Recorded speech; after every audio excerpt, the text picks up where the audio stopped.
నందు ప్రియమైనటువంటి దేవుని బిడ్డలందరికీ యేసుక్రీస్తు నామములో మీకు శుభములు తెలియజేస్తున్నాను.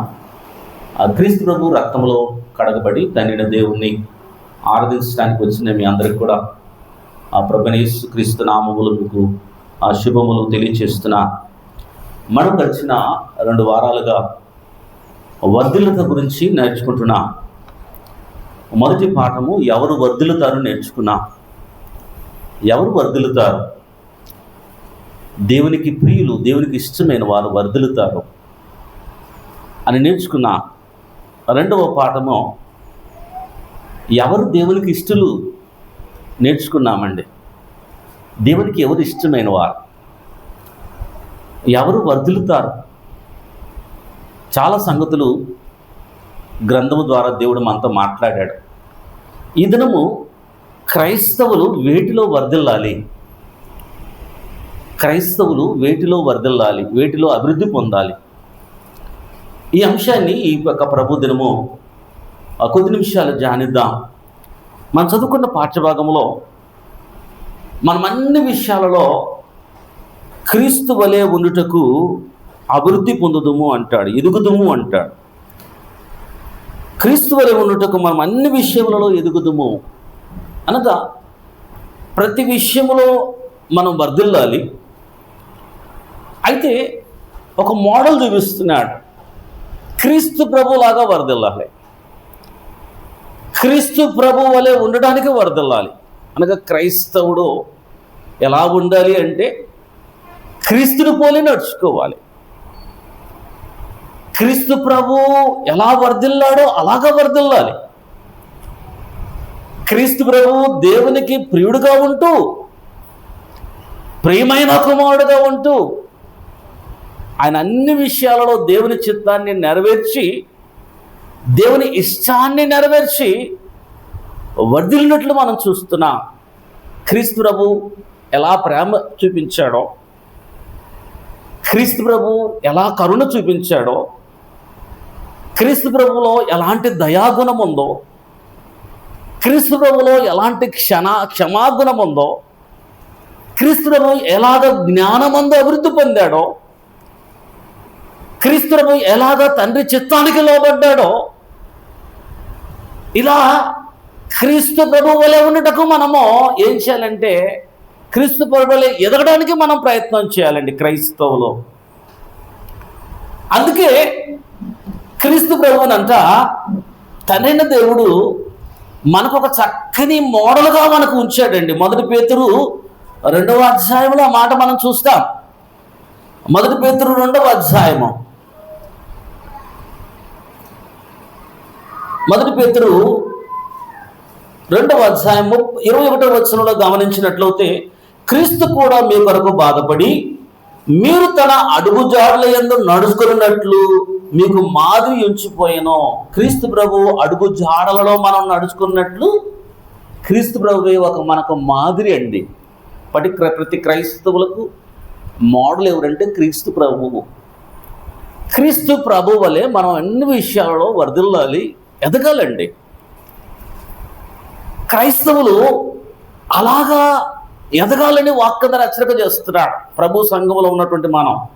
క్రీస్తు రక్తంలో కడగబడిన మనం, దేవునికి యాజకులుగా ఉన్న మనం, దేవుని సొత్తైన ప్రజలైన మనం ఎలా ఉండాలి అంటే మొట్టమొదటిగా ప్రేమ యందు వర్ధిల్లాలని వాక్యంగా హెచ్చరిక చేస్తున్నాడు.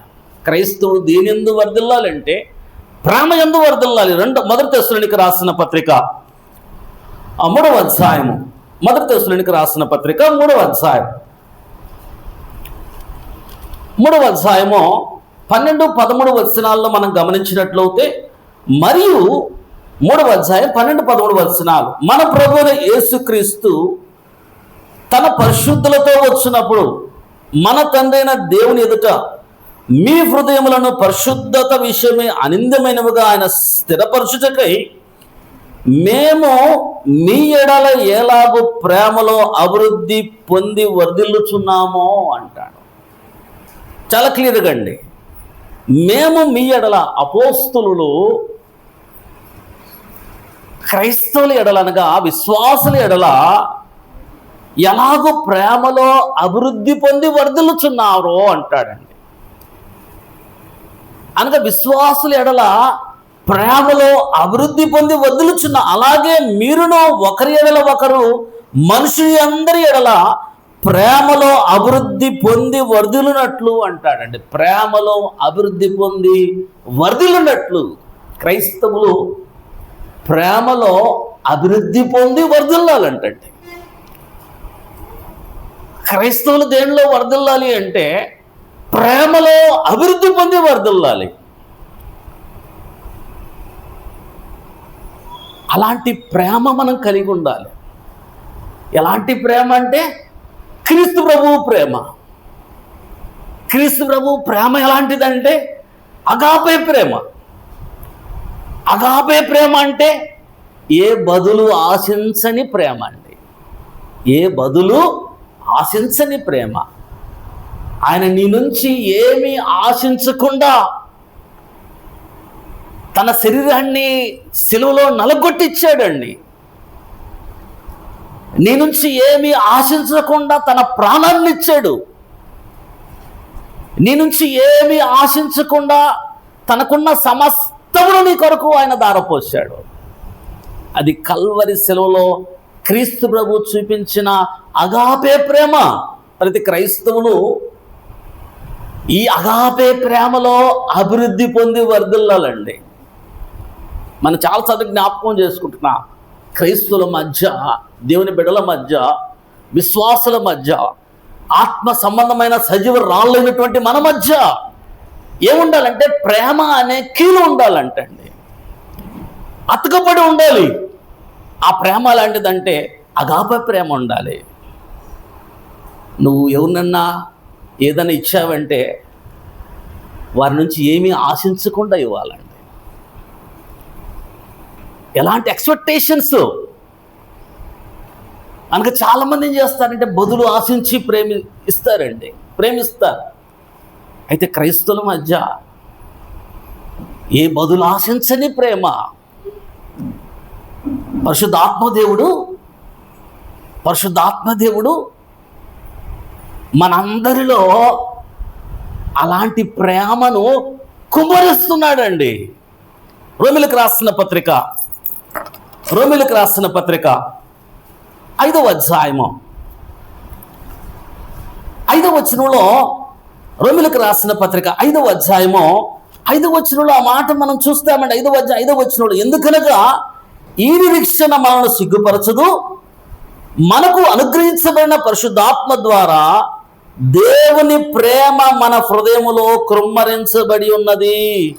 ఎలాంటి ప్రేమ అంటే అండి అగాపే ప్రేమ. పరిశుద్ధాత్మ వలన దేవుని ప్రేమ మన హృదయములో కృమ్మరించబడినది.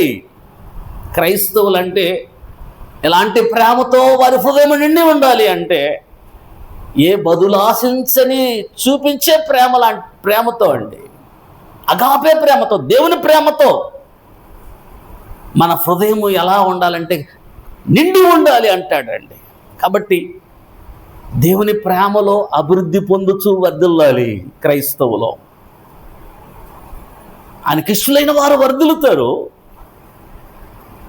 గాయి ఆయనకిష్టమైన వాడు ఆత్మలో వర్ధిల్లుతున్నాడు. సహోదరుల ఈ ప్రేమ చూపిస్తున్నాడు.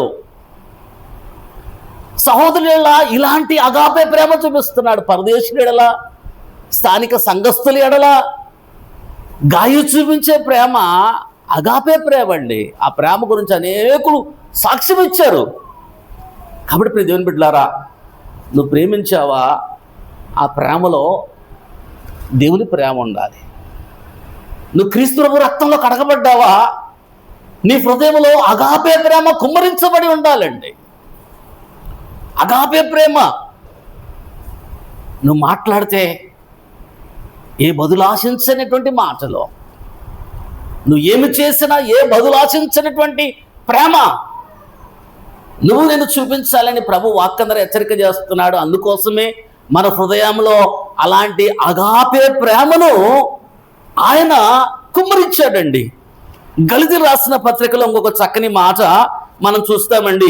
5వ అధ్యాయము గలతీలకు రాసిన పత్రిక 5వ అధ్యాయము ఈ 6వ వచనం మనం గమనించినట్లయితే 5వ అధ్యాయము 6వ వచనంలో యేసుక్రీస్తునందు వారికి సున్నతి పొందుటందేమీ లేదు, పొందకపోవటందేమీ లేదు, కానీ ప్రేమ వలన అంటాడు. ప్రేమ వలన కార్యసాధకమగు విశ్వాసమే ప్రయోజనము. ప్రేమతో కూడిన, ఎప్పుడైతే ప్రేమతో కూడినటువంటి విశ్వాసం ఉంటుందో, ప్రేమతో కూడిన విశ్వాసం అది ప్రయోజనకరం అండి.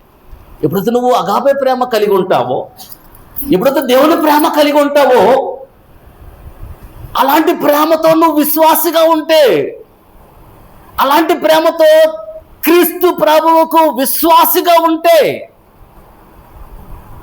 అలాంటి ప్రేమ సాధకం చేస్తూ ఉంటే అది ప్రయోజనకరం అంటాడండి. కాబట్టి ప్రేమతో కూడిన విశ్వాసము, ప్రేమతో అనగా విశ్వాసం ఎలా ఉండాలంటే ప్రేమతో ఉండాలి, అగాపే ప్రేమతో ఉండాలి, దేవుని ప్రేమతో ఉండాలి. కాబట్టి అలాంటి ప్రేమతో కూడిన విశ్వాసము ప్రయోజనకరమని వాక్యం ద్వారా మరొకసారి మనందరినీ హెచ్చరిక చేస్తున్నాడండి. కాబట్టి అలాంటి ప్రేమలో అభివృద్ధి పొందుతూ క్రైస్తవులు వర్ధిల్లాలి. ఎప్పుడైతే అలాంటి ప్రేమను మనం కలిగి ఉండి దేవుని పని చేస్తామో, దేవుని ప్రేమతో కూడినటువంటి ప్రయాస, ఏ పని చేసినా ఆ పనిలో దేవుని ప్రేమ ఉందనుకోండి, అది ఏదైనా సరే నీకు కష్టం అనిపించదండి, ఇష్టంగా చేస్తావు. దేవుని పరిచర్య చేస్తుంటాం మనందరం అండి. ఆ పరిచర్య దేవుని ప్రేమతో చేసావనుకో, ఏ ఆశ లేకుండా, దేవుడు ఏ ఆశ లేకుండా సమస్తాన్ని నీకు ఇచ్చాడు. నువ్వు ఏ ఆశ లేకుండా, ఏ బదులు ఆశించకుండా దేవుని పని చేస్తే, ఇష్టకరంగా చేస్తే అది అగాపే ప్రేమ అండి. అది క్రీస్తు యేసు ప్రేమ. అలాంటి ప్రేమ మనందరిలో ఉండాలని దేవుడు మనందరినీ కోరుతున్నాడు. ఏ బదులు ఆశించని ప్రేమ. అపోస్తలుడైన పౌలు ఎన్ని శ్రమలు పొందాడంటే 2వ కొరింథీయులకు రాసిన పత్రికలో ఆత్మల సంపాదన కొరకు, అనేకులను రక్షించటానికి, అనేకులను క్రీస్తు యొద్దకు నడిపించటానికి ఆయన ఎంత ప్రయాసపడ్డాడు అంటే చూడండి. 2వ కొరింథీయులకు రాసిన పత్రిక 11వ అధ్యాయము 23వ వచనం నుంచి మనం చదివినట్లయితే, వెర్రివారి వలె మాట్లాడుచున్నాను, నేను మరి ఎక్కువగా క్రీస్తు పరిచారకును, మరి విశేషముగా ప్రయాసపడితిని, అనేక పర్యాయములు చెరసాలలో ఉంటిని, అనేక సార్లు నేను జైల్లో వేయబడ్డానయ్యా. కారణం ఏంటంటే దేవుని ప్రేమ. అపరిమితముగా దెబ్బలు తింటిని అనగా ఎన్నోసార్లు ఎంతోమంది చేత కొట్టబడ్డాడండి.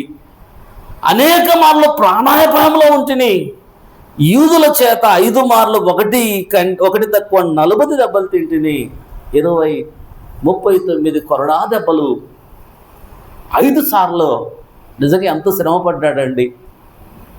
కారణం ఏంటంటే ప్రేమతో దేవుని పని చేస్తున్నాడు, సువార్త పని చేస్తున్నాడు పౌలు. దేవుని పనిలో పౌలుకి ఏముందంటే అగాపే ప్రేమ ఉందండి. ఇష్టంగా చేస్తున్నాడు, ఇష్టంగా దెబ్బలు తింటున్నాడు. దాని తర్వాత 3 బెత్తముతో కొట్టబడితేని, ఒకసారి రాళ్లతో కొట్టబడితేని, 3 ఓడ పగిలిగి శ్రమ పడితేని, ఒక రాత్రింపగళ్ళు సముద్రంలో గడిపితిని, అనేక పర్యాయాలు ప్రయాణములోను, నదుల వలన ఆపదలోను, దొంగల వలన ఆపదలోను, నా స్వజనులైన ఆపదలోను, అన్యజనుల వలన ఆపదలోను, పట్టణంలోను ఆపదలోను, అరణ్యములో ఆపదలోను, సముద్రం ఆపదలోను, కపట సహోదరు వలన ఆపదలోను వంటిని. ఎన్ని ఆపదలండి, ఎన్ని కష్టాలు, ఎన్ని శ్రమలు.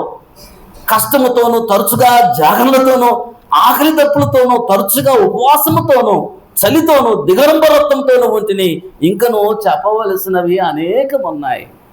దెబ్బలు తింటున్నాడు, ఇటు చూసిన ప్రమాదాల మధ్య ప్రయాణం చేస్తున్నాడు, సువార్త ప్రయాణం అండి.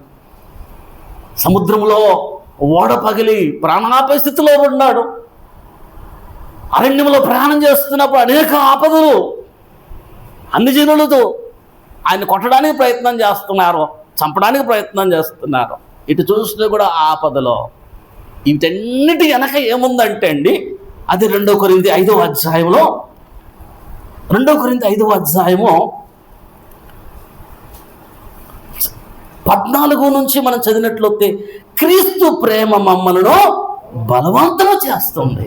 ఎందుకు ఇన్ని శ్రమలు పడ్డామో, ఎందుకు ఇన్ని కష్టాలు పడ్డామో, ఈ కష్టాలన్నిట్లు కూడా ఇష్టకరంగా చేస్తూ పౌలు సువార్త పనిని చేస్తున్నాడు. ప్రేమతో కూడిన పని. క్రీస్తు ప్రేమ మమ్మలను బలవంతం, అగాపే ప్రేమ. పౌలులు అగాపే ప్రేమతో, దేవుని ప్రేమలో అభివృద్ధి పొందుతూ వర్ధిల్లుచు అనేక శ్రమలు, కష్టాలు, బాధలను, ఆపదలను ఇష్టంగా అనుభవించాడండి పౌలు. ప్రియమైన బిడ్డలారా, దేవుని పని నువ్వు ఇష్టంగా చేయాలి, ఏ బదులు ఆశించకుండా చేయాలి. అలాంటి ప్రేమలో అభివృద్ధి పొందుతూ క్రైస్తవులైన మనం వర్ధిల్లాలని వాక్యం ద్వారా హెచ్చరిక చేస్తున్నాడు. అంత శ్రేష్ఠుని మాటండి. దేవుని ప్రేమ మన హృదయంలో దేవుడు పరిశుద్ధాత్మ వలన ఎందుకు కుమ్మరించాడు? నువ్వు దేవుని పనిని ఏ బదులు ఆశించకుండా చేయమని, సువార్త పనిని ఏ బదులు ఆశించకుండా చేస్తూ ఇష్టంగా చేయమని అండి. అపోస్తలుడైన పౌలును ఒక చక్కని మోడల్గా దేవుడు మన మధ్య ఉంచుతున్నాడు. దేవుని బిడ్డలారా, క్రీస్తు ప్రభు మీద ప్రేమ మగ్దలేని మరియా మరికొంతమంది స్త్రీలు ఉదయాన్నే పెందల కడనే సమాధి దగ్గరికి నడిపించిందండి. క్రీస్తు ప్రభు మీద ఉన్న ప్రేమ. స్త్రీలు బలహీనులు, భయపడతారు. అయినప్పటికీ క్రీస్తు ప్రేమ వారిని ఎక్కడికి నడిపించిందంటే సమాధి దగ్గరికి నడిపించింది. యాకోబు రాహేలు మీద ప్రేమతో 14 సంవత్సరాలు కొలువు చేశాడండి. యాకోబు రాహేలు మీద ప్రేమతో 7 సంవత్సరాలు చేశాడు. మామ మోసం చేశాడు. మరలా 7 సంవత్సరాలు చేస్తున్నాడు, పని చేస్తున్నాడు ప్రేమతో. 14 సంవత్సరాలు. ఎంత మంచి ప్రేమికుడో. ప్రియమైన బిడ్డలారా, ప్రేమ అగాపే ప్రేమ. క్రైస్తవులైన మనము దేనిలో వర్ధిల్లాలి అంటే దేవుని ప్రేమలో అభివృద్ధి పొంది వర్ధిల్లాలి. అపోస్తలులు విశ్వాసుల మీద ఎలాంటి ప్రేమ చూపించారో, క్రీస్తు ప్రభు అపోస్తలుల మీద, మనందరి మీద ఎలాంటి ప్రేమ చూపించాడో, అలాంటి ప్రేమలో మనము అభివృద్ధి పొందుతూ వర్ధిల్లాలంటండి క్రైస్తవులు. చాలా క్లియర్గా, స్పష్టంగా వాక్యం ద్వారా దేవుడు మనందరినీ హెచ్చరిక చేస్తున్నాడండి. కాబట్టి క్రైస్తవులు దేనిలో వర్ధిల్లాలి, దేనిలో అభివృద్ధి పొందాలి, దేనిలో క్రీస్తు వలె ఉన్నటకు ఎదగాలి అంటే ప్రేమలో అభివృద్ధి పొందుతూ వర్ధిల్లాలి. డైరెక్ట్గా దేవుడు వాక్యం ద్వారా మనతో మాట్లాడుతున్నాడు. ప్రేమలో అభివృద్ధి పొందుతూ వర్ధిల్లాలని దేవుడు మనందరినీ హెచ్చరిక చేస్తున్నాడు. రెండవదిగా గమనించినట్లయితే చాలా శ్రేష్టమైన మాట మనం చూస్తాం. 2వ పేతురు రాసిన పత్రిక 3వ అధ్యాయము, పేతురు రాసిన 2వ పత్రిక 3వ అధ్యాయము శ్రేష్టమైన మాట మనం చూస్తామండి. 3వ అధ్యాయము 18వ వచనం మనం గమనించినట్లయితే, 3వ అధ్యాయం 18వ వచనంలో 2వ పేతురు రాసిన పత్రిక 3వ అధ్యాయము 18వ వచనం, మనం అలాగున్న ఎడల కీడు చేసి శ్రమపడుట కంటే మేలు చేసి శ్రమపడుటే బహు మంచిది. ఎలయనగా మనల్ని దేవుని యొద్దకు తెచ్చుటకు ఆ నీతిమంతుని కొరకు, క్షమించండి 2వ పేతురు, మొదటి పేరు చదువుతున్నాను నేను. 2వ పేతురు 3వ అధ్యాయము 18వ వచనం మనం గమనించినట్లు, 3వ అధ్యాయం 18వ వచనంలో, మన ప్రభువైన రక్షకుడైన యేసుక్రీస్తు అనుగ్రహించు కృపయందును జ్ఞానమందును అభివృద్ధి పొందుడి. అప్పుడు ఆయనకు ఇప్పుడును యుగాంత దినము వరకు మహిమ కలుగునుగాక అంటాడు. అనగా యేసుక్రీస్తు అనుగ్రహించు కృపయందును జ్ఞానమందును అభివృద్ధి పొందాలండి. 2 సంగతులు జ్ఞాపకం చేస్తున్నాడు. క్రైస్తవులు దేని యందు అభివృద్ధి పొందాలంటే దేవుని ప్రేమ యందు అభివృద్ధి పొందుతూ వర్ధిల్లాలి. మొట్టమొదటిగా జ్ఞాపకం చేశాడు. రెండోదిగా యేసుక్రీస్తు కృపయందును జ్ఞానమందును వర్ధిల్లాలి, అభివృద్ధి చెందాలి, ఎదగాలి. కృపయందు అనగా క్రీస్తు కృపయందు, కృప గురించి మనం చాలాసార్లు ధ్యానించాం అంతకు ముందండి. కృప మనకు ఏమిస్తుందంటే కృప మనకు రక్షణ ఇస్తుంది. కృప మనకు రక్షణ ఇస్తుంది. కృప రక్షణ. కృప మనలను బలపరుస్తుందండి. కృప ద్వారా మనం బలపరుతాం. చాలా మేలులు కృప ద్వారా మనం పొందుతామని జ్ఞాపకం చేసుకున్నాం. ఇక్కడ ప్రతి క్రైస్తవుడు కృపయందు వర్ధిల్లాలంటే ఈడ ఇందాక మనం చదువుకున్న 2వ కొరింథీయులకు రాసిన పత్రికలో 2వ కొరింథీయులకు రాసిన పత్రిక 8వ అధ్యాయము, ఇందాక మనం చదువుకున్న పాఠ్యభాగం అండి. 8వ అధ్యాయము 7వ వచనం గమనిస్తే, మీరు ప్రతి విషయములో అనగా విశ్వాసమందును, అనగా ప్రతి క్రైస్తవులు, కొరింథీ క్రైస్తవులు మాత్రమే కాకుండా ప్రతి క్రైస్తవులు దేంట్లో అభివృద్ధి పొందాలి అని జ్ఞాపకం చేసుకున్నట్లయితే విశ్వాసమందును, ఉపదేశమందును, జ్ఞానమందును, సమస్త జాగ్రత్త యందును మీకు మా యెడల ఉన్న ప్రేమ యందు ఎలాగో అభివృద్ధి పొందుతున్నారో, అనగా ప్రేమ యందు వీరు అభివృద్ధి పొందుతున్నట్లు మనం చూస్తున్నా. విశ్వాసమందు అభివృద్ధి పొందుతున్నట్లు మనం చూస్తున్నా. జ్ఞానమందు అభివృద్ధి పొందుతున్నట్లు చూస్తున్నా. సమస్త విషయాలు జాగ్రత్త కలుగుతున్నారండి. కాబట్టి ఎలాగ అభివృద్ధి పొందుతున్నారో అలాగే మీరు ఈ కృపయందు కూడా అభివృద్ధి పొందినట్లు చూసుకొనుడి. కృపయందు అభివృద్ధి పొందాలి ప్రతి క్రైస్తవులు. కృపయందు వర్ధిల్లాలి. కృప రక్షణ. కృప బలపరుస్తుంది. కృప దాతృత్వాన్ని చూపిస్తుంది. కృప దాతృత్వాన్ని, ఈ అధ్యాయమంతా కృప దేని గురించి కృప అని సంబోధిస్తున్నాడంటే, దేని గురించి అంటే దాతృత్వాన్ని గురించి అండి. కాబట్టి క్రైస్తవులు ఈ దాతృత్వంలో వర్ధిల్లాలి, అభివృద్ధి పొందాలి. క్రైస్తవులు మనం నేర్చుకోవాలండి. ప్రేమయందు అభివృద్ధి పొందుతూ వర్ధిల్లినట్లుగా క్రైస్తవులు వేటిలో వర్ధిల్లాలంటే దాతృత్వంలో అభివృద్ధి పొందుతూ వర్ధిల్లాలండి. ఆ దాతృత్వాన్ని గురించి, ఆ కృప గురించి చెబుతూ క్రీస్తు ప్రభువును మరోసారి అక్కడ మోడల్గా చేస్తున్నాడండి. చూడండి, అదే 2వ కొరింథీయులకు రాసిన పత్రిక 9వ అధ్యాయం 8వ వచనంలో గమనించినట్లయితే, 9వ అధ్యాయం 8వ వచనంలో ఆ మాట మనం చూస్తామండి. 9వ అధ్యాయం 8వ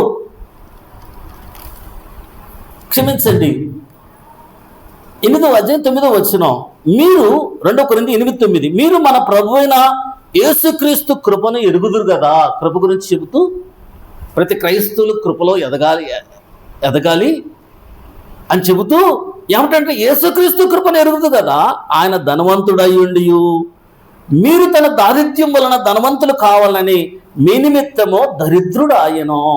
ఆయన ఎంత దాతృత్వం చూపించాడంటే, క్రీస్తు ప్రభు కృప గురించి చెబుతూ ఆయన ధనవంతుడయ్యుండి, క్రీస్తు ప్రభు ఆయన ఐశ్వర్యవంతుడండి. ఆయన మహిమాశ్వర్యములో మన ప్రతి అవసరత తీర్చగలిగిన వాడు. క్రీస్తు ప్రభు గురించి చెబుతూ కొలసలకు రాసిన పత్రిక 1వ అధ్యాయము 16వ వచనంలో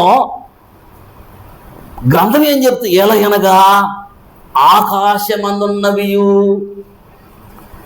భూమి యందున్నవియు దృశ్యమైనవి అదృశ్యమైనవి కానీ అవి సింహాసములైనను ప్రభుత్వములైనను ప్రధానులైనను అధికారములైనను సర్వమును ఆయన యందు సృష్టించబడెను.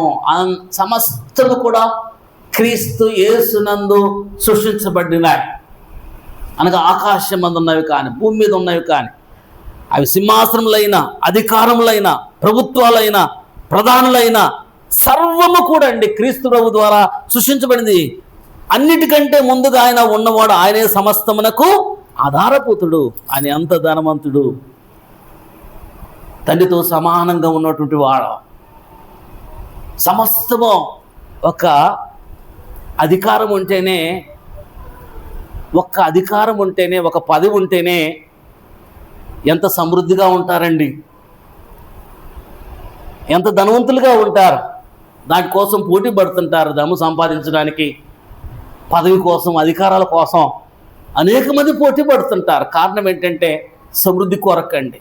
అయితే ఆకాశంలో, భూమిలో, భూమి మీద ఉన్నవన్నీ సింహాసనమైన, ప్రభుత్వాలైనా, అధికారాలైనా, అది ఏదైనా సరే దానికి ఎవరు ఆధారభూతులంటే క్రీస్తు ప్రభు అండి. అలాంటి ధనవంతుడైనటువంటి ఆయన నీ కొరకు, నా కొరకు దరిద్రుడు అయ్యాడు. తనవన్నీ కూడా విడిచిపెట్టాడండి. ఏమీ లేని వానిగా, రిక్తునిగా తన వస్త్రాలను, తన శరీరాన్ని, తన రక్తాన్ని, తన ప్రాణాన్ని సమస్తము కూడా ఇచ్చేసాడు. సమస్తము దాతృత్వం అండి. అనగా నీ కొరకు, నా కొరకు ఏమీ ఆశించకుండా ఇచ్చేసాడు. దరిద్రుడు అయిపోయాడు. మన రక్షణ కొరకు, మన ధనవంతులు చేయడానికి, మన పరలోక రాజ్యంలో తండ్రి దేవునితో ఆయన కూర్చోబెట్టడానికి ఏమీ లేని రిక్తుడైపోయాడు. దాతృత్వం అంటే క్రీస్తు ప్రభుదండి. తనకున్న సమస్తం ఇచ్చేస్తాడు. కాబట్టి క్రీస్తు ప్రభు కృపని ఎరుగుదురు కదా అంటాడు. క్రీస్తు ప్రభు దాతృత్వం మీకు తెలుసు కదా. కాబట్టి మనం కూడా క్రైస్తవులో ఈ దాతృత్వంలో కృపయందు ఎదగాలంటండి. కృపయందు ఎదగాలి. ఆ వచనాలు చెబుతూ మొదటి నుంచి, సహోదరులారా, మాసిదోనియా సంఘమునకు అనుగ్రహించబడి ఉన్న దేవుని కృప గురించి మీకు తెలియజేస్తున్నాను. మాసిదోనియా సంఘము దాతృత్వములో ఎలా ఉందో, దేవుని కృపలో అనగా కృప చూపించడం ఎలాగ విస్తరించిందో మీకు తెలియజేస్తున్నాను. ఎలాగనగా వారు బహుశ్రమల వలన పరీక్షించబడగా అత్యధికంగా సంతోషించిరి, మరియు వారు నిరుపేదలైనను వారి దాతృత్వము బహుగా విస్తరించను. కృపలో మాసిదోనియా సంఘం ఎలా ఉందంటే, నిరుపేదలు, పేదలు కాదండి, నిరుపేదలు. ఆ నిరుపేదలు ఎట్లున్నారంటే కృపలో చాలా విస్తరించి ఉన్నారో, దేవుని కొరకు సమృద్ధిగా వారు ఇస్తున్నారో, కృపలో చాలా బాగున్నారు మాసిదోనియా సంఘము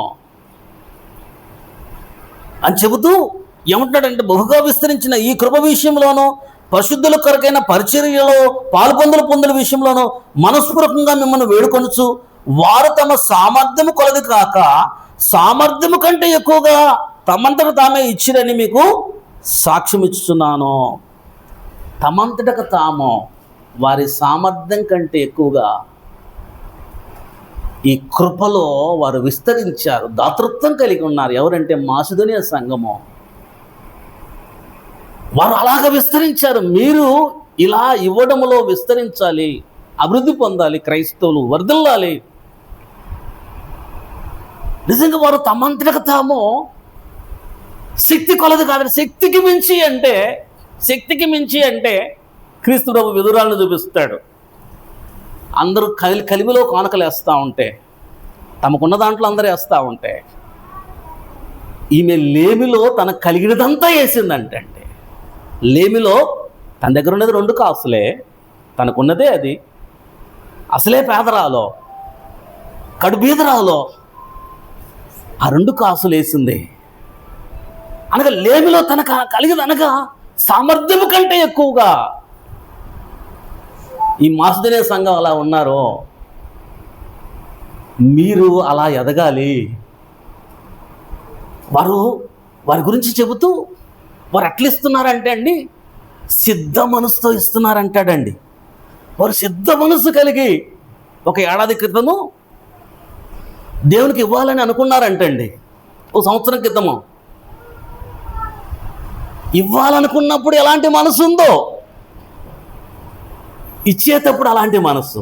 సాధారణంగా అనేక మందికి ఎట్లుంటుంది, ఇవ్వాలనుకున్నప్పుడు ఉన్న మనసు ఇచ్చేటప్పుడు ఉండదండి. సిద్ధ మనసు అంటారు చూసావా, సిద్ధ మనసు వాక్యం చెబుతుంది, నా మాట ఒక్కటి కూడా కాదండి. సిద్ధ మనసు ఉద్యోగం లేనప్పుడు మనం ఏమనుకుంటా, అయ్యా నాకు ఉద్యోగం వస్తే నేను నమ్మకంగా ఉంటాను అనుకుంటాం. ఉద్యోగం వచ్చిన తర్వాత మన ఆదాయం బాగా పెరిగిన తర్వాత అప్పుడున్న మనసు ఇచ్చేటప్పుడు ఉండదండి.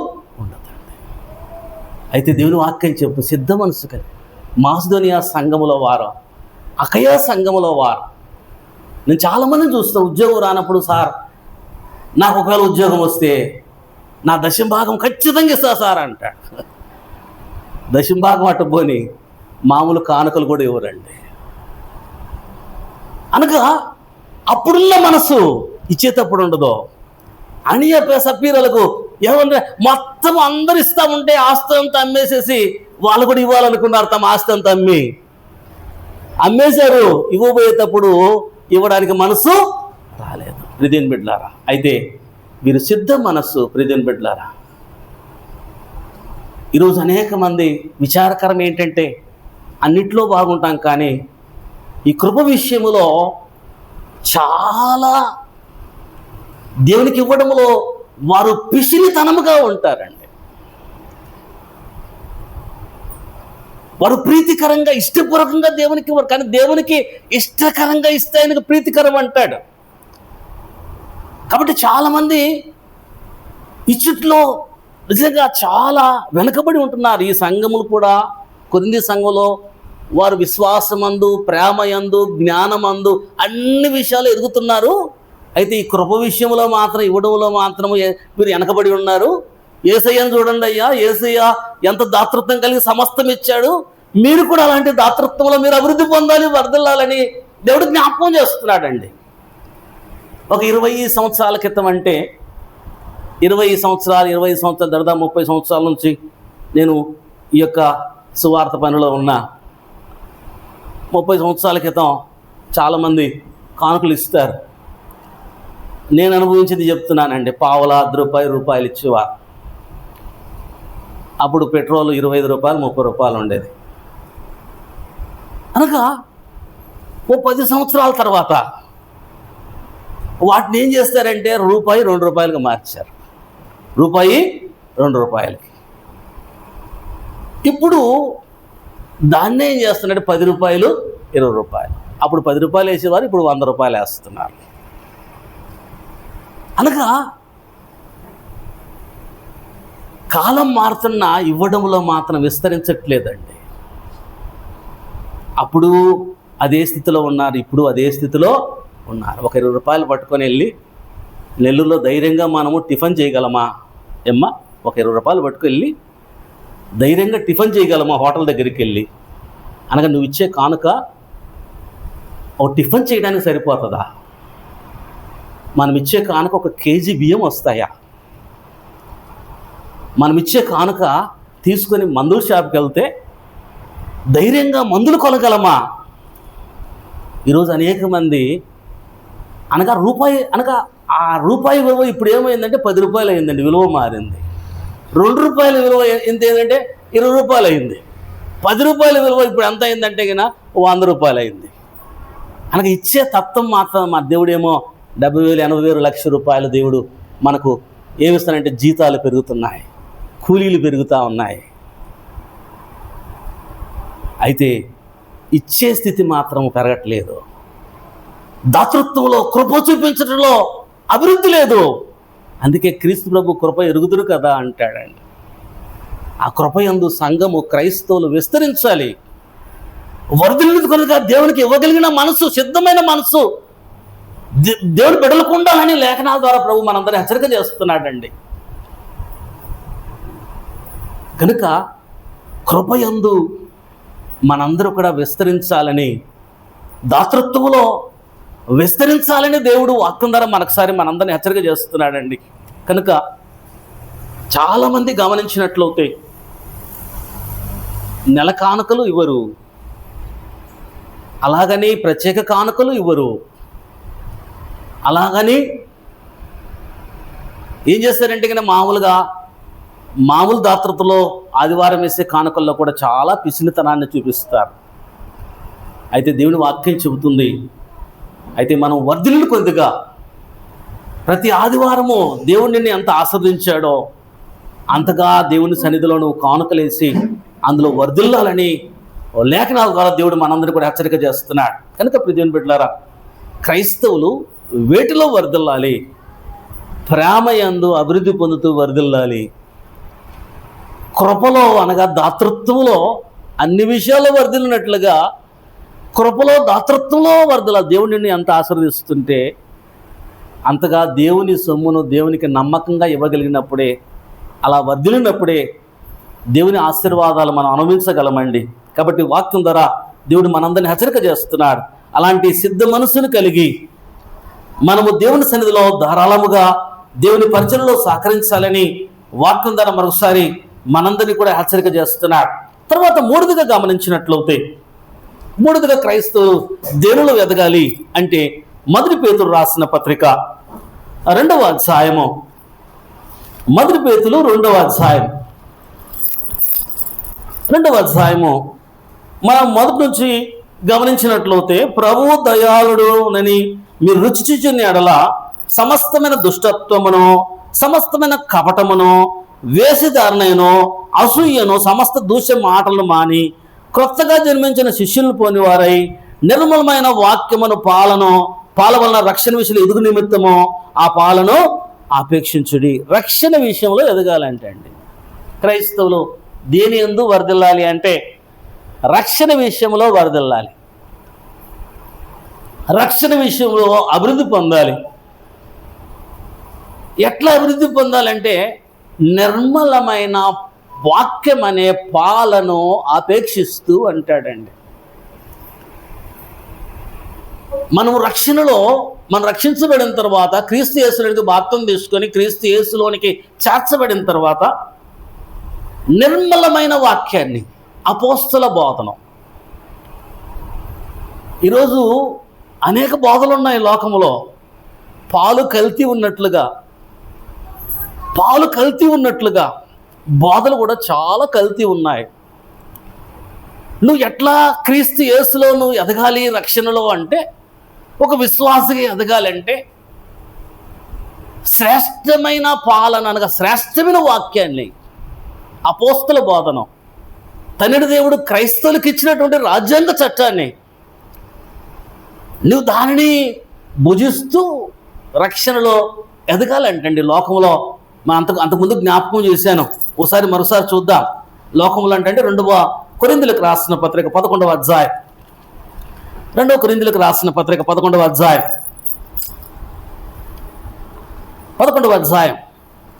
3 నుంచి మనం గమనించినట్లయితే, సర్పము తన కుయుక్తి చేత అవ్వను మోసపరుచున్నట్లు మీ మనసులను చెరపబడి క్రీస్తు ఎడలున్న సలహల నుండి పవిత్రత నుండి ఎట్లనో తొలగించునేమని భయపడుతున్నాను. కాబట్టి క్రీస్తు ప్రభు మార్గంలో నుంచి సాతానుడు కుయుక్తి చేత తొలగిస్తాడేమో నేను భయపడుతున్నాను, అవ్వ తొలగిపోయినట్లుగా అని చెబుతూ, ఏలయనగా వచ్చిన వాడు ఎవడనను మేము ప్రకటింపని మరొక యేసును ప్రకటించినను అంటాడు. అనగా మేము ప్రకటించని మరొక, అనగా క్రీస్తు ప్రభు ఉన్నాడు. ఆ కాలంలోనే ఎవరున్నారంటే డూప్లికేట్ క్రీస్తులు ఉన్నారు. అనగా క్రీస్తు అని చెప్పుకునేవారు ఉన్నారు. ఆ కాలంలోనే కాదు, ఈ కాలంలో కూడా డూప్లికేట్ క్రీస్తులు ఉన్నారు. ఎవరంటే కొంతమంది నేనే క్రీస్తునని చెప్తారు. ఏం చెప్తారమ్మా? నేనే క్రీస్తు. అంతకుముందు పుట్టపర్తి సాయిబాబా గారు ఉండేవాడు, నేనే క్రీస్తుని అంటాడు. ఇప్పుడు ఇంకో కొంతమంది బాబాలు ఉన్నారు, వారందరూ ఏంటంటే క్రీస్తు అంటే మేమే క్రీస్తు అని చెప్తారు. డూప్లికేట్ క్రీస్తులు. జాగ్రత్త. రక్షణలో ఎదిగేటప్పుడు యేసుక్రీస్తు అని చెప్పుకునే వాళ్ళు చాలామంది ఉంటారు. నువ్వు రక్షణలో ఎదిగినప్పుడు నిర్మలమైన పాలను, యేసయ్య ఎవరో నువ్వు తెలుసుకొని, నిజ రక్షకుడు ఎవరో తెలుసుకొని, నిజమైనటువంటి రక్షకుడు ఎవరు అని మనము గుర్తెరిగి నమ్ముకొని మనం ఎదగాలంటే అండి. కాబట్టి చాలామంది ఏం చేస్తారంటే, అయ్యో క్రీస్తునని చెబుతూ ఉంటారు, చూడండి వచ్చిన వాడు మేము ప్రకటింపని మరొక సువార్తను అంటాడండి. మేము ప్రకటింపని మరొక ప్రకటించినను యేసును ప్రకటించను లేక మీరు పొందని మరొక ఆత్మను మీరు పొందిద్దరని మీరు అంగీకరించిన మరొక సువార్తని అంగీకరించినను మీరు వానిని గురించి సహించడం యుక్తమే. గమనించి ఇక్కడ అంటాడు చాలా క్లియర్గా అండి, చాలా క్లియర్గా చెప్తాడు. వచ్చిన వాడు ఎవడని మేము ప్రకటించని మరొక యేసును ప్రకటించను లేక మీరు పొందని మరొక ఆత్మనగా డూప్లికేట్ ఆత్మను చూపిస్తారండి. మీరు అంగీకరించే మరొక సువార్త డూప్లికేట్ సువార్త. కాబట్టి ఈరోజు డూప్లికేట్ సువార్తలు చాలా ఉన్నాయి, డూప్లికేట్ సంఘాలు చాలా ఉన్నాయి, డూప్లికేట్ ఆర్గనైజర్స్ చాలా ఉన్నాయి, ఫౌండర్స్ చాలామంది ఉన్నారు. కాబట్టి చాలా జాగ్రత్తగా ఉండాలి రక్షణ విషయంలో. నిర్మలమైన కల్తీ లేనటువంటి వాక్యం ద్వారా మనం ఎదగాలి. వాక్యం ఏం చెప్తుంది, అపోస్తుల బోధ ఏం చెప్తుంది, దాని ప్రకారం మనం అనుసరిస్తూ క్రైస్తవులుగా ఎదగాలండి. అంతేకాని ఎవరుంటే వాళ్ళు చెప్పిన బోధలో కల్తీ బోధలన్నీ కూడా మనం అనుసరించి ఈ సోషల్ మీడియాలో ఎవరంటే వాళ్ళు చెప్తూ ఉంటారు, రకరకాలు చెప్తూ ఉంటారు. అవన్నీ చూసి వాటిని నమ్ముతూ స్టేటస్లు పెట్టుకుంటూ వాటిని షేర్లు చేస్తూ నిజంగా ఎంత ఘోరం అండి. కాబట్టి నువ్వు షేర్ చేసేటప్పుడు ఆ స్టేటస్ పెట్టుకునేటప్పుడు అది కల్తీ లేని బోధన ఒకసారి ఆలోచించి చేయాలండి. కల్తీ లేని పాలు, కల్తీ లేని వాక్యము. కాబట్టి ప్రియమైన బిడ్డలారా, ఈరోజు అనేక కల్తీ డూప్లికేట్స్ ఉన్నాయి కనుక రక్షణలో ఎదిగేటప్పుడు నిర్మలమైన పాలను అనగా నిర్మలమైన వాక్యాన్ని ఎప్పుడైతే నువ్వు దాంట్లో పడిపోతావో ఆటోమేటిక్గా రక్షణలో చక్కగా ఎదుగుతావు.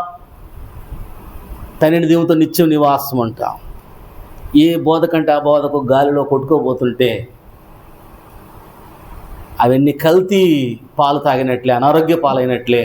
నువ్వు కూడా క్రైస్తవుడిగా అనారోగ్యంతో ఉంటావు, ఎదగలేవని వాక్యం ద్వారా మరోసారి మనందరినీ కూడా హెచ్చరిక చేస్తున్నాడు. కనుక క్రైస్తవులు దేంట్లో వర్ధిల్లాలి అంటే రక్షణ విషయంలో వర్ధిల్లాలి. మొదటగా ప్రేమలో అభివృద్ధి పొందుతూ వర్ధిల్లని వాక్యం ద్వారా హెచ్చరిక చేశాడు. రెండోదిగా కృప యందనగా దాతృత్వం యందు వర్ధిల్లాలని వాక్యం ద్వారా హెచ్చరిక చేశాడు. మూడోదిగా నిర్మలమైన వాక్యమనే పాలను అపేక్షిస్తూ రక్షణ విషయంలో వర్ధిల్లాలని వాక్యం ద్వారా మరోసారి మనందరినీ కూడా హెచ్చరిక చేస్తున్నాడండి. నాలుగోదిగా గమనించినట్లయితే క్రైస్తవులు దేంట్లో వర్ధిల్లాలి అంటే 2వ తెస్సలోనికీయులకు రాసిన పత్రిక 1వ అధ్యాయము 2వ తెస్సలోనికీయులకు రాసిన పత్రిక 1వ అధ్యాయము 3వ వచనంలో గమనించినట్లయితే చాలా చక్కని మాట వాక్యం ద్వారా ప్రభు హెచ్చరిక చేస్తున్నాడు. సహోదరులారా, మేమెల్లప్పుడూ మిమ్మల్ని గురించి దేవునికి కృతజ్ఞతలు చెల్లించుటకు బద్ధులమై ఉన్నాము. ఇది యుక్తమే, ఎలయనగా మీ విశ్వాసము బహుగా అభివృద్ధి పొందుతున్నది. దేంట్లో వర్ధిల్లాలంటే విశ్వాసములో అభివృద్ధి పొందాలి. విశ్వాసములో అభివృద్ధి పొందాలి. ఎక్కడున్న విశ్వాసము అక్కడే ఉంటారు. చాలామందికి విశ్వాసములో అభివృద్ధి ఉండదండి, అల్ప విశ్వాసులుగా ఉంటారు. అయితే క్రీస్తు యేసునందు విశ్వాసం ఉంచావు, ఆ విశ్వాసములో అభివృద్ధి పొందాలి. అపోస్తలులు వచ్చి క్రీస్తు ప్రభు దగ్గరికి వచ్చి వేడుకుంటున్నారు, అయ్యా మా విశ్వాసాన్ని అభివృద్ధిపరచు. ఆయన వేడుకుంటున్నారు మా విశ్వాసాన్ని అభివృద్ధిపరచమని. కాబట్టి విశ్వాసములో అభివృద్ధి పొందాలి. ఎందుకంటే విశ్వాసములో ఎప్పుడైతే అభివృద్ధి పొందుతావో విశ్వాసము ద్వారా ఎన్నో గొప్ప కార్యాలు నువ్వు చూస్తావు. నమ్ముట నీవంత అవుతే నమ్మువానికి సమస్తమును సాధ్యం. నమ్ముట నీవంత అవుతాయి అనగా నువ్వు విశ్వాసం ఉంచితే సమస్తమును సాధ్యము. అమ్మా నీ విశ్వాసము గొప్పది, నువ్వెళ్ళు సమాధానంతో. నీ రోగం పోయింది, నీ బాధ నివారణ అయింది. నువ్వు నమ్మితే దేవుని మహిమ చూస్తావు. కాబట్టి ప్రియమైన బిడ్డలారా, విశ్వాసమందు ఎందుకు మనం అభివృద్ధి పొందాలి అంటే దేవుని గొప్ప కార్యాలు విశ్వాసం ద్వారా మనం చూడగలమండి. ఆవగింజంత విశ్వాసం ఉంటే చాలంటాడు. అనగా ఆవగింజ అంటే జీవము కలిగినటువంటి విశ్వాసం అండి. ఆవాల్లో చాలా ఆవాలు మొలకెత్తవు, చాలా గింజలు మొలకెత్తవు, ఎందుకంటే వాటిలో జీవం ఉండదు. జీవం కలిగిన విశ్వాసము చిన్నదైనా ఈ కొండ వెళ్ళి సముద్రంలో పడమంటే పడుతుంది అంటాడు. అంటే జీవం కలిగిన విశ్వాసం, జీవం లేని విశ్వాసం కాదు.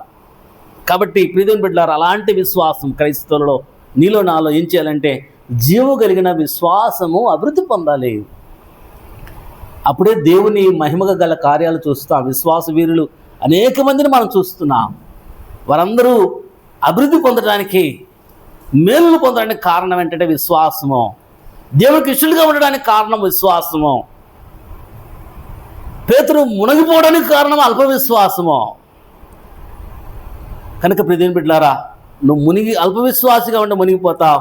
విశ్వాసం అందు అభివృద్ధి పొందుతూ ఉంటే దేవుని కార్యాలు చూస్తావని వాక్యం ద్వారా మరోసారి మనందరూ కూడా హెచ్చరిక చేస్తున్నాడండి. కాబట్టి 4వదిగా విశ్వాసమందు మనం అభివృద్ధి పొందాలి. 5వదిగా గమనించినట్లయితే దేవుని జ్ఞానమందు అని జ్ఞాపకం చేస్తారు. రక్షణ విషయము అనగా కృపయందునో జ్ఞానమందునో అనగా దేవుని జ్ఞానములో, వాక్య జ్ఞానములో మనం రోజు అభివృద్ధి పొందాలండి. దేవుని వాక్యాన్ని తెలుసుకోవాలి. తిమోతి అంతకుముందు జ్ఞాపకం చేసుకున్నా, చదువుట ఎందును బోధించే ఎందును అన్నిట్లో ఎట్లున్నాడు, చాలా జాగ్రత్తగా ఉన్నాడు. వాటిలో అభివృద్ధి పొందాడండి. వాటిలో అభివృద్ధి పొందాడు, వృద్ధి పొందాడు. కాబట్టి నువ్వు ఎప్పుడైతే చదువుతావో, బోధిస్తావో వాటిలో నువ్వు చాలా జాగ్రత్తగా ఉండి దేవుని జ్ఞానాన్ని సంపాదిస్తే, ఆ దేవుని జ్ఞానం సంపాదించే విషయంలో అభివృద్ధి పొందితే మనల్ని, మన బోధ వినేవారిని మనం రక్షించుకుంటాం. కాబట్టి దేవుని వాక్యము దేవుడు మనకు బోధిస్తున్నప్పుడు దాన్ని ఏం చేయాలంటే మనం చాలా జాగ్రత్తగా జ్ఞానాన్ని మనము సంపాదించుకోవాలి. ఆ జ్ఞానమందు అభివృద్ధి పొందాలి. కనుక దేవుని బిడ్డలారా, ఈ ప్రభువు దినములో దేవుడు వాక్యం ద్వారా మనందరూ కూడా హెచ్చరిక చేస్తున్నాడు. క్రైస్తవులు వేటిలో వర్ధిల్లాలి, ప్రేమ చూపట్లో అభివృద్ధి పొంది వర్ధిల్లాలి, కృపయందు వర్ధిల్లాలి, దాతృత్వంలో, కృప అనగా దాతృత్వంలో వర్ధిల్లాలి, రక్షణ విషయంలో వర్ధిల్లాలి, విశ్వాస విషయంలో వర్ధిల్లాలి, దేవుని జ్ఞానం విషయంలో వర్ధిల్లాలి. అలాగ మనం వర్ధిల్లాలి. దేవుని చెప్తుంటే మరికొన్ని మాటలను వచ్చే వారం జానిద్దాం. దేవుడి చిన్న మాటలు దీవించి మన విడికిలో ఫలింపచేయును గాక.